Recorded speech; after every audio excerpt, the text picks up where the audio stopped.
Bismillahirrahmanirrahim. Assalamualaikum warahmatullahi wabarakatuh. Alhamdulillah. Alhamdulillahirabbil alamin. Wahdahu wassalatu wassalamu ala asyrafil anbiya'i wal mursalin wa ala alihi wa sahbihi ajma'in. Pertama-tama, tak pernah bosannya mari kita mengucapkan rasa syukur kehadirat Allah Subhanahu wa taala, yang dimana Allah Subhanahu wa taala masih memberikan kita begitu banyak nikmat. Di antara nikmat yang diberikan Allah itu ada berupa nikmat kesehatan, ada nikmat kesempatan, ada nikmat iman, ada nikmat Islam, sehingga kita masih bisa menjalani bagaimana kehidupan kita sehari-hari yang telah kita lakukan pada saat ini. Salawat beriring salam semoga tersampaikan ke baginda Nabi besar Muhammad sallallahu alaihi wasallam, yang dimana Nabi Muhammad sallallahu alaihi wasallam telah membawa kita dari alam kegelapan yang sangat gelap menuju alam yang terang benderang, sebagaimana yang kita rasakan saat ini, sebagaimana yang telah kita jalani pada saat ini. Selanjutnya, maksud dan tujuan dari pada ini adalah saya akan mengutarakan ataupun membacakan hasil penulisan artikel penelitian tentang urgensi psikologi kepribadian Islam dan hubungannya dengan perkembangan peserta didik yang berada di Min6PALAS. Jadi, sebelum kita masuk kepada pembahasan bagaimana urgensi pendidikan psikologi kepribadian Islam ini, pertama kita melihat apakah yang dimaksud dengan pendidikan tersebut. Pendidikan ini adalah usaha sadar yang dilakukan oleh keluarga, masyarakat maupun pemerintah, yang melalui dengan bimbingan-bimbingan pengajaran, latihan-latihan yang berlangsung baik itu di sekolah maupun itu di luar sekolah ataupun formal dan non formal. Jadi, pendidikan yang dimaksud untuk mengetahui perkembangan peserta didik melalui kepribadian ini adalah melalui pendidikan sekolah, karena pendidikan sekolah ini adalah lanjutan dari pendidikan keluarga yang telah terbina mulai dari kecil sampai masuk kepada pendidikan sekolah. Dengan demikian, terbentuklah suatu hubungan antara rumah dan sekolah, karena antara lingkungan itu terdapat objek dan tujuan yang sama-sama dalam berpendidikan, yakni yang samanya adalah mendidik anak-anak menjadi orang yang beriman, orang yang berpengetahuan dan berilmu. Itulah objek maksudnya itulah pendidikan yang pada dasarnya kita pendahulukan dalam penulisan ini. Selanjutnya adalah dalam setiap perkembangan kehidupan ataupun perkembangan peserta didik ini, setiap individu harus dituntut menguasai bagaimana kemampuan perilaku menjadi ciri bahwa perkembangan berhasil dan normal. Karena perkembangan individu ini merupakan integrasi dari beberapa proses, yakni proses biologis, kognitif, sosio-emosional, dan ketiga ini adalah saling berhubungan dan saling mempengaruhi dalam perkembangan peserta didik melalui kepribadian peserta didik tersebut. Jadi, selanjutnya adalah apabila sudah terbentuk dalam ketiga ini adalah, maka dalam fase ini apabila seseorang sudah melewati perkembangan tersebut, artinya dia akan hidup dengan jiwa yang sehat dan kepribadian yang ideal. Dan sebaliknya, kalau tidak berhasil melewati fase perkembangan dengan baik, dia akan menemukan berbagai macam kesulitan dan pembentukan jiwa, sikap dan perilaku sosial yang akan datang yang tidak menentu. Selanjutnya dalam penulisan ini adalah melalui metodologi. Metodologi yang diambil dalam penulisan ini melalui pendekatan penelitian kualitatif, di mana penelitian ini adalah berdasarkan kontekstualisme. di mana kejadian tidak dapat dihubungkan dengan konteksnya semata-mata dengan menghitung sesuatu saja. Tetapi sebagaimana Sugiono berpendapat menyatakan penelitian kualitatif ini adalah sebagai human instrument yang berfungsi menetapkan fokus penelitian, memilih informan sebagai sumber data, melakukan pengumpulan data, menilai kualitas data, analisis data, dan menafsirkan data yang membuat kesimpulan atas temuannya yang telah ditemukan. Melalui metode deskriptif yang merupakan penelitian ini adalah yang harus berusaha menggambarkan dan menginterpretasikan objek sesuai dengan apa adanya. Itulah yang dilakukan peneliti melalui penulisan artikel ini dalam metodologi. Dan hasil dan diskusi hasil yang ditemukan dari penelitian ini adalah yang pertama, kita melihat secara psikologi.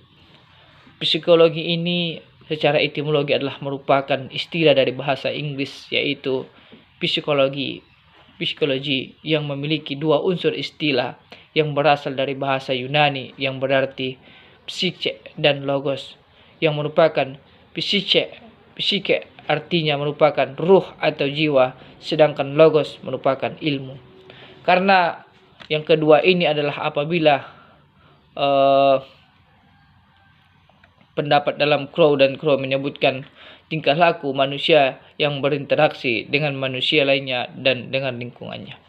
Yang kedua, kita menemukan hasilnya adalah kepribadian. Apa sebetulnya kepribadian ini? Kepribadian ini ataupun personality adalah merupakan salah satu kajian psikologi yang lahir berdasarkan pemikiran, kajian ataupun temuan-temuan. Objek kajian kepribadian ini adalah human behavior, merupakan manusia, perilaku manusia yang pembahasannya terkait dengan apa dan mengapa dan bagaimana perilaku tersebut terjadi. Yang selanjutnya kita temukan adalah perkembangan peserta didik.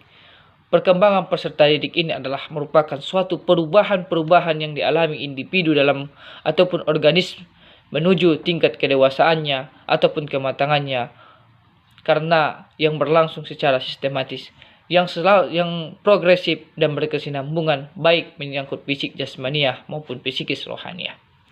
Itulah yang ditemukan dalam hasil dari penelitian ini. Selanjutnya, bagaimana terkait dengan urgensi perkembangan peserta kepribadian psikologi kepribadian Islam dengan perkembangan peserta didik ini di Min 6 Palas ini. Jadi yang termasuk temuan di sini adalah setelah peneliti melakukan penelitian di Min 6 Palas dengan jangka waktu yang sangat pendek, bahwa ditemukan ada beberapa aspek perkembangan